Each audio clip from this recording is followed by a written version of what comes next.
গেল কয়েক বছর ধরেই বিশ্বের প্রযুক্তি খাত যতটা না নতুন উদ্ভাবনের কারণে আলোচনায়, তার চাইতে বেশি আলোচনায় কর্মী ছাঁটাইয়ে। চলতি বছরেও এই প্রবণতা অব্যাহত থাকছে। তবে এই বছর প্রযুক্তি খাত ছাড়াও ছাঁটাইয়ের আঁচ লাগছে মিডিয়া, আর্থিক, এমনকি খুচরা বিক্রেতা কোম্পানিতেও। এমনটাই বলছে প্রভাবশালী সংবাদ মাধ্যম দ্য ইকোনমিক টাইমস। বিস্তারিত জানাচ্ছেন তানহা জুলিয়া।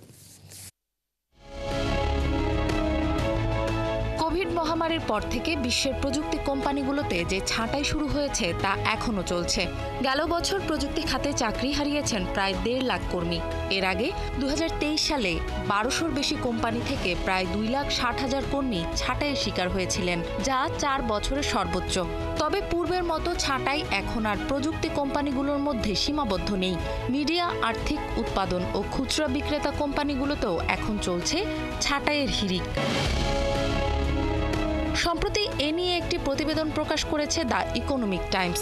2025 সালে যেসব কোম্পানি কর্মী ছাঁটাই করতে পারে সেই তালিকায় আছে প্রযুক্তি জায়ান্ট মাইক্রোসফট, বৈশ্বিক বিনিয়োগ ব্যবস্থাপনা কর্পোরেশন ব্ল্যাকরক, যুক্তরাষ্ট্রের অন্যতম বৃহৎ পত্রিকা ওয়াশিংটন পোস্ট এবং যুক্তরাষ্ট্রভিত্তিক ই-কমার্স প্রতিষ্ঠান অ্যামাজনও। পারফরম্যান্স কৌশলের অংশ হিসেবে এ বছরও মাইক্রোসফটে কর্মী ছাঁটাই অব্যাহত আছে। বিভিন্ন বিভাগের যেসব কর্মী কাঙ্ক্ষিত পরিমাণে কাজ করতে পারছেন না, তাদের ছাঁটাইয়ের পরিকল্পনা রয়েছে প্রতিষ্ঠানটির। এর মধ্যে তাদের নিরাপত্তা বিভাগের কর্মীরাও আছেন। তবে এবার বেশি কর্মী ছাঁটাই হবে না বলেও জানিয়েছে প্রতিষ্ঠানটি।